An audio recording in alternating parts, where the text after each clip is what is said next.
One half down, one to go. Indiana lawmakers are on break this week after passing bills during the first half of the Indiana legislative session. So bills that passed out of one chamber now go to the other, and the ones that make it to Governor Braun's desk will be signed or vetoed. The governor held a news conference today to talk about how he thinks the first half of the session has gone so far. Governor Braun compared this second half of the legislative session to the first 5 minutes of a basketball game, saying some big wins had already been secured during the first half. Governor Braun told reporters Tuesday he's not afraid to use his power to veto or call a special session if he's not happy with where lawmakers land on lowering property taxes, a promise he made when he ran for governor. I'm not going to be afraid to use any of the tools that I have here as governor of Indiana. The original version of Senate Bill 1 would have cut property taxes by $1 billion, with a huge expansion in the homestead deduction. But lawmakers in the Senate dropped that after local governments and school districts testified they had concerns about how massive cuts to their revenue would impact local services. The current version of SB 1 passed by the Senate doesn't cut taxes by much, but instead focuses on reducing the growth of property tax bills in the future, capping how much tax bills can increase.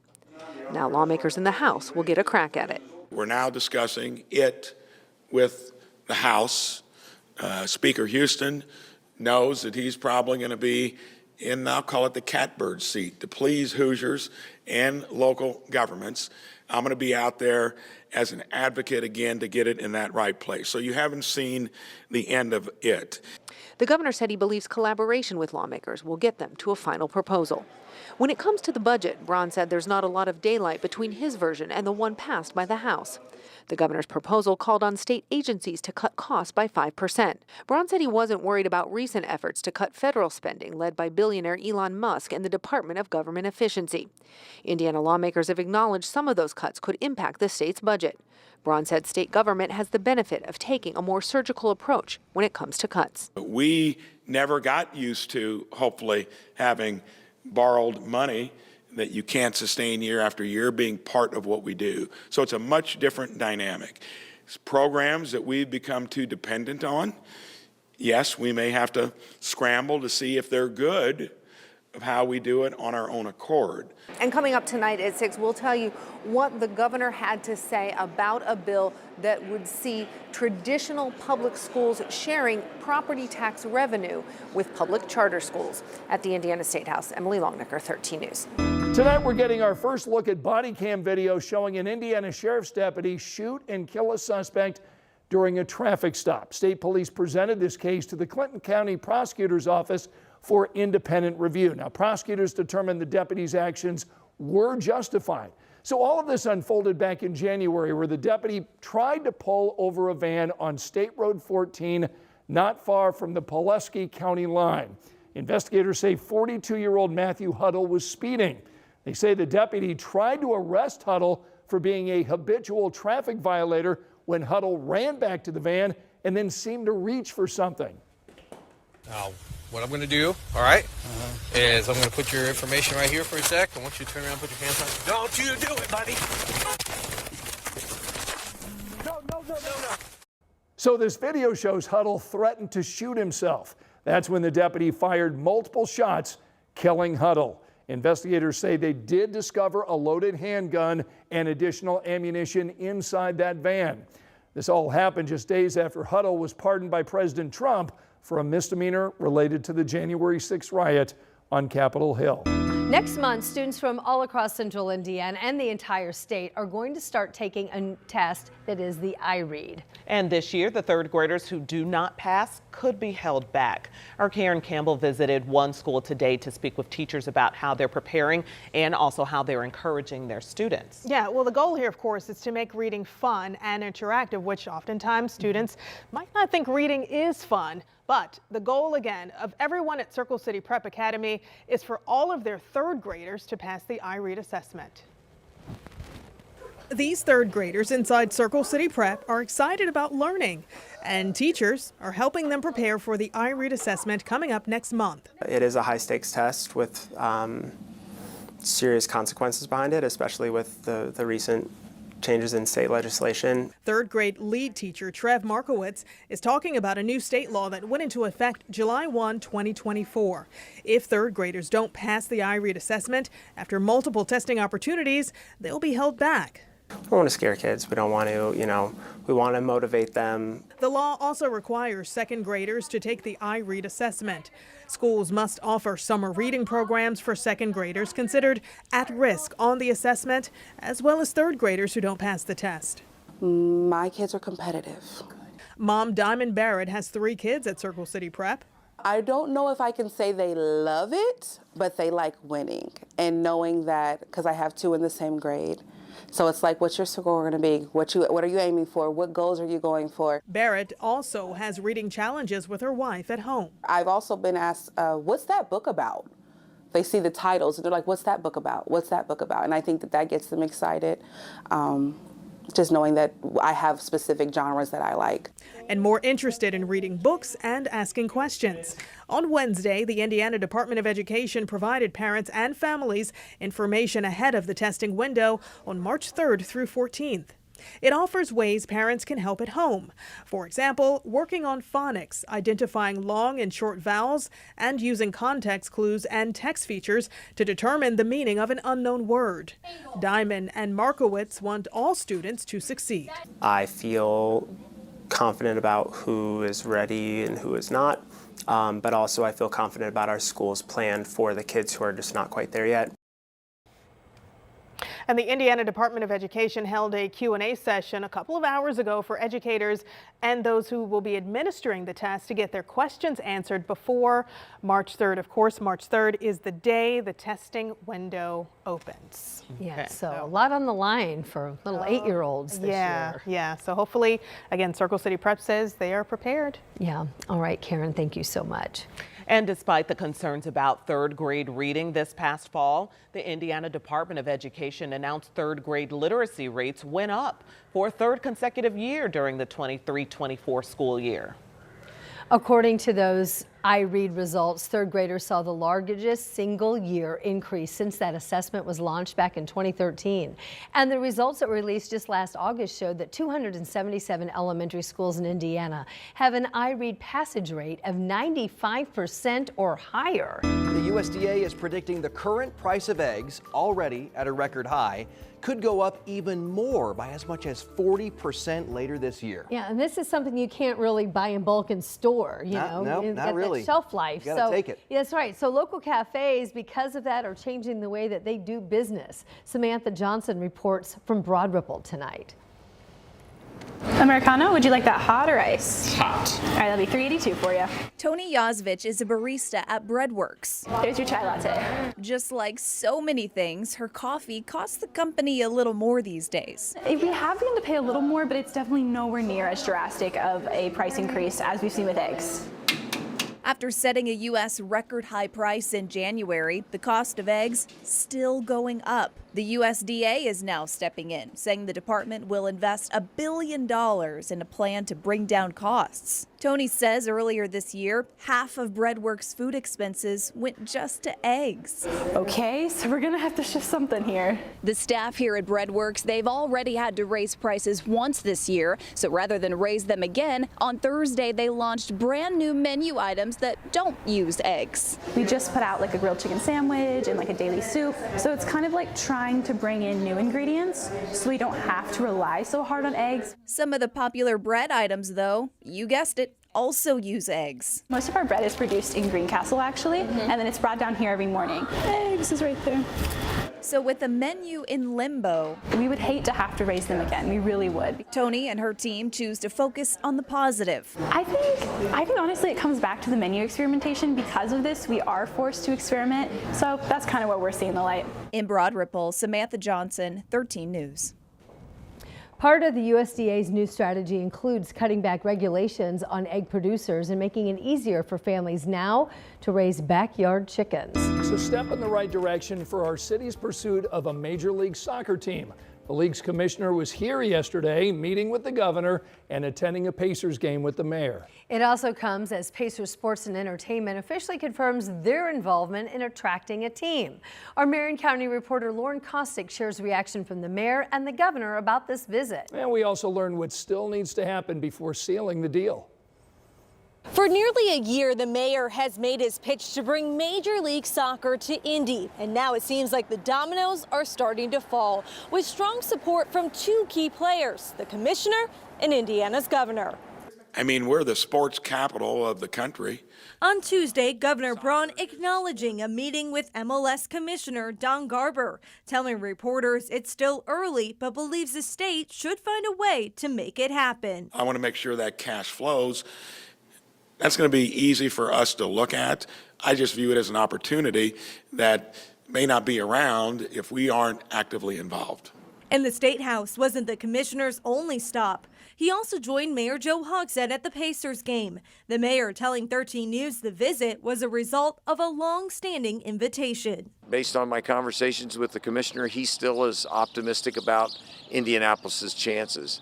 He continues to say, we're doing the right things. But before the city can make a formal bid, they still need two things: the state to sign off on financing a stadium and an investor group. The first probably won't happen until after the legislative session.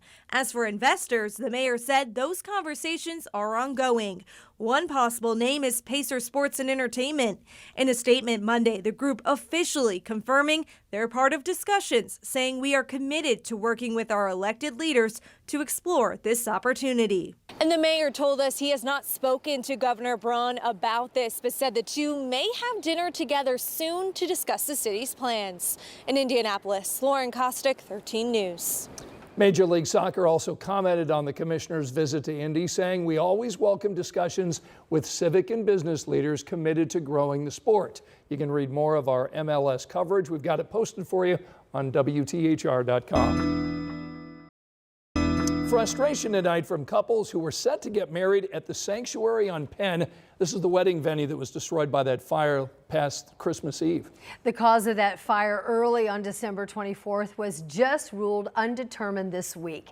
And as Jenny Runovich reports, couples say the owners are not responding to anyone. When fire burned the Sanctuary on Penn on Christmas Eve, I turned on the TV and just jaw dropped to the floor. It destroyed the dream weddings for dozens of future brides and grooms. I had to tell her our venue's burnt down. I called my mom right away in full panic mode. Tough. 2 months later, I mean, this is where we thought we were going to have it. And it's the venue's owners that have couples and families frustrated. Now it's a lack of communication. I would say about mid-January is when the question marks started happening. Why haven't we been contacted? 20 couples now collectively looking for resolution say after an initial email from management promising more to come from owners. No emails, no phone calls, nothing. It's been radio silence. Complete. Haven't heard a word. 13 News reached out to Sanctuary staff too. Please check the number and dial again. No response by phone or multiple emails. And we're looking for answers. We want to know where our deposits are going. Some families out $10,000, $12,000, even $20,000. They say they want transparency no matter the outcome. Honestly, just communication. Obviously, we'd like our money back, but there's no venue for us to get married now. Just get communication. Here's something back. Some determination, some course of action, just anything. Now they're scouring their contracts. 100% in-house non-cancelable credit will be extended to the bride and groom. And also planning new weddings. Definitely still excited. The new venue's been great. Even as their big day here ends with fire and frustration.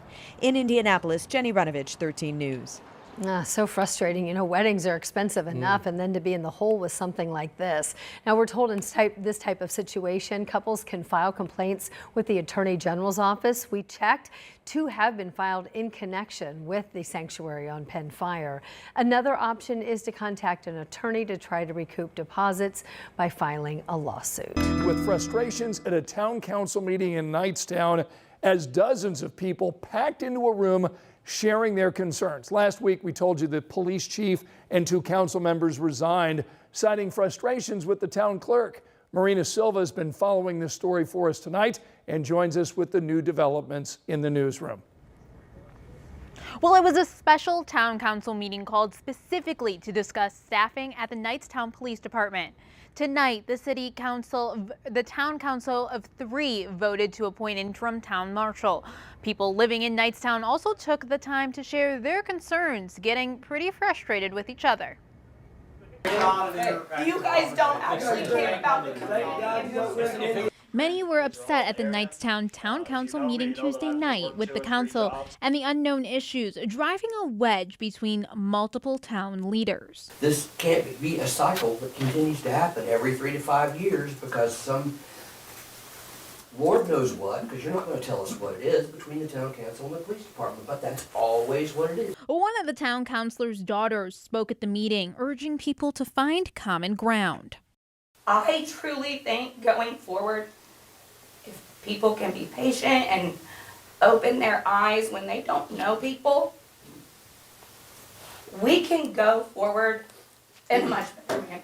Right away at the meeting, the council voted to appoint Landon Dean interim town marshal. He'll be working part-time in order to help the police department.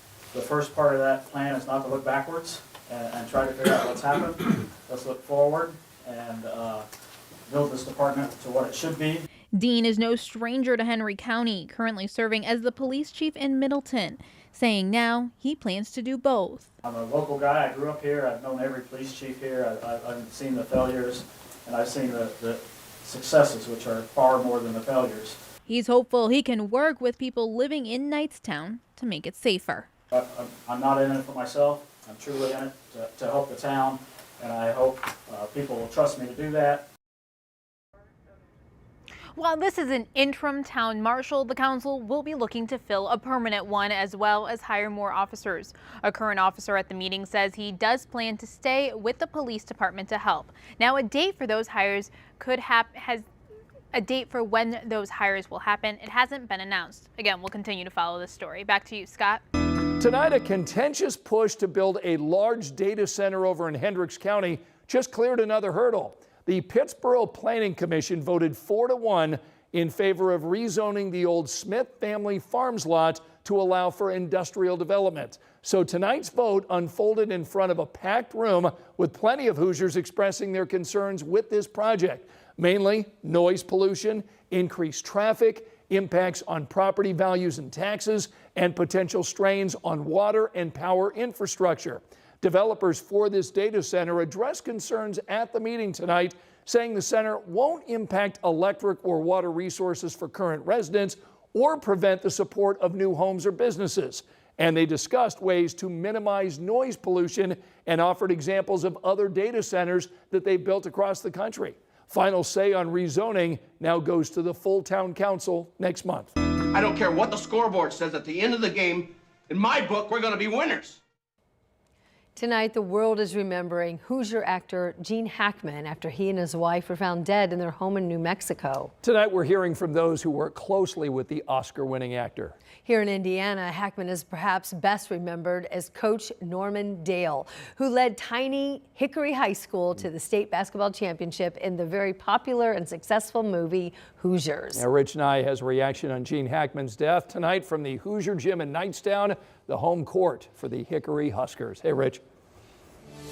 Scott and Ann Marie, it's so awesome that this gym is still used for basketball games, as an event center, and even as a tourist attraction. And it was Gene Hackman who brought Indiana's basketball history to the silver screen right here on this sideline.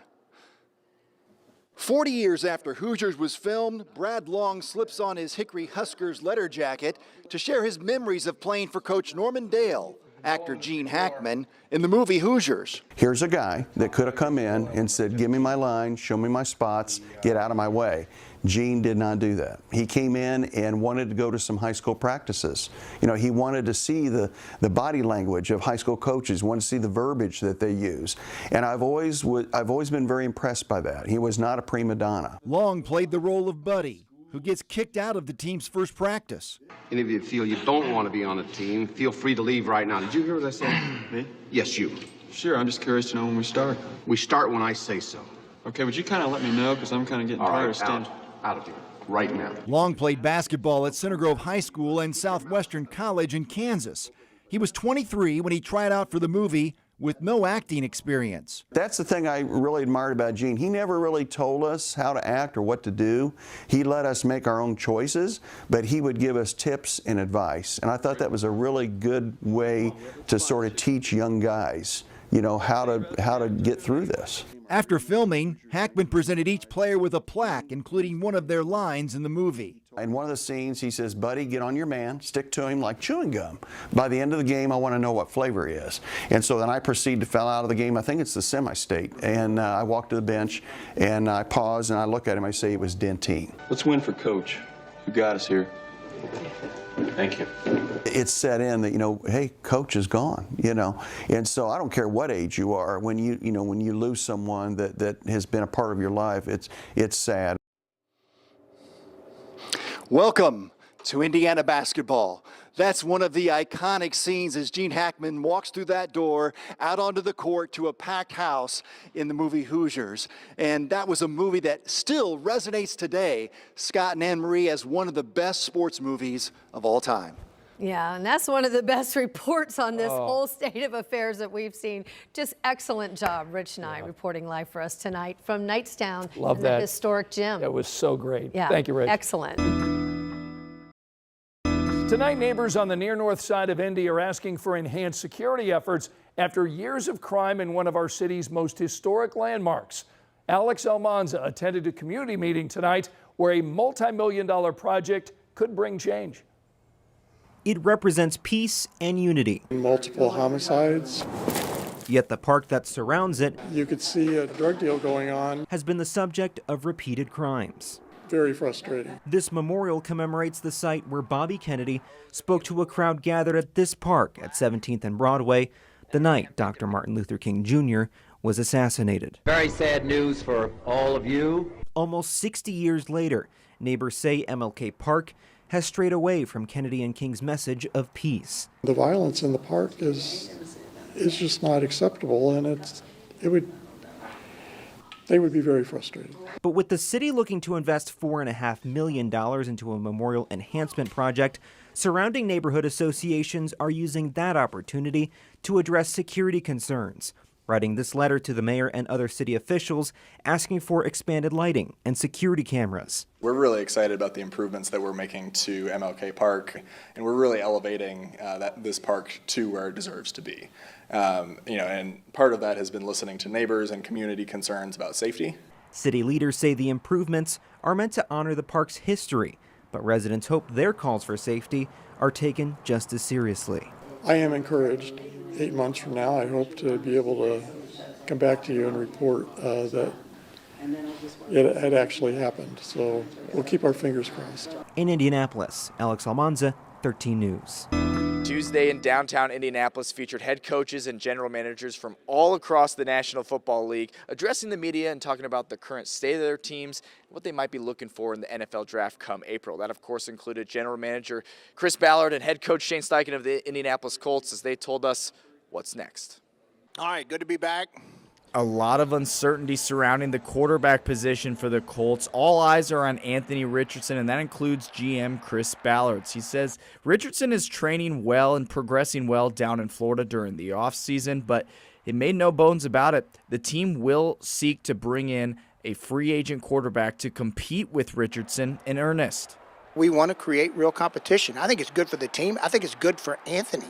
Now, I know we all want a finished product right now. I do. You do, fans do, we all do. But I think as he continues to progress in his young career, us adding competition, I think will help up everybody's game. Looking ahead to the NFL draft in April, a lot of positions of need for this Colts team. Chris Ballard, without giving too much away, said what he liked about the draft upcoming. I think tight end is really good. The O-line, like mid-round stuff is really deep. Those positions for sure. I think there's some good secondary players. So I think there's some positions that really do have some good depth in here.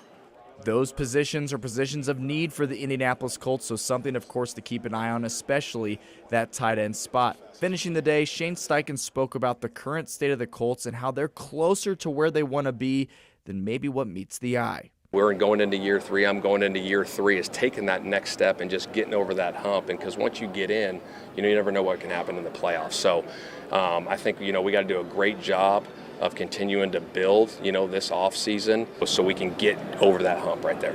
A lot of interesting information coming out from the Colts brass about the quarterback position and maybe what they're looking ahead towards come April for the NFL draft. As far as who they might draft, we're going to have that coming up for you later on in the week. Be sure to keep it locked on WTHR Plus and all throughout our platforms as we continue our coverage of the NFL Scouting Combine. For now, here in the Indiana Convention Center, I'm Dominic Miranda, 13 Sports.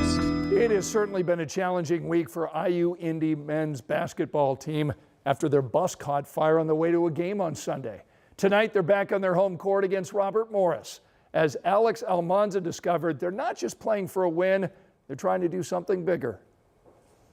The fire destroyed nearly everything. I just heard like a big boom. Jerseys, shoes, and equipment. We've used that to kind of push ourselves forward. But it couldn't take away this team's fight. And while the equipment loss was devastating, the team is grateful no one is hurt. Can't thank our coaching staff enough. Keith Otto, one of our assistant coaches, for getting the guys off the bus. And the most important thing is everything we lost is replaceable. IU Indy took the floor for their first home game since the fire. Their community is rallying behind them. It's a great school. It's a great school, has been for a long time. The support has come in many forms, from donated gear to packed stands filled with fans determined to lift the team's spirits. We're here to win basketball games, and there's more important things in life to basketball, and I think it showed people that this week. And the energy inside the gym was undeniable, as the team fought hard to give their fans something to cheer for. One of our best players went down with an injury right before halftime, and I think all the emotions of the bus fire and losing their best players just kind of deflated us, and we kind of ran out of gas at the end. But credit to Robert Morris, they're a great team. But despite the resilience, IU Indy fell short on the scoreboard, 82-68 against Robert Morris. I think we're playing some of our best basketball. I think you showed flashes in the game today, and I think that's very important going into this next step of the season. And after everything the team's been through, the team says that being back on the court surrounded by fans is a victory in itself. In Indianapolis, Alex Almanza, 13 News.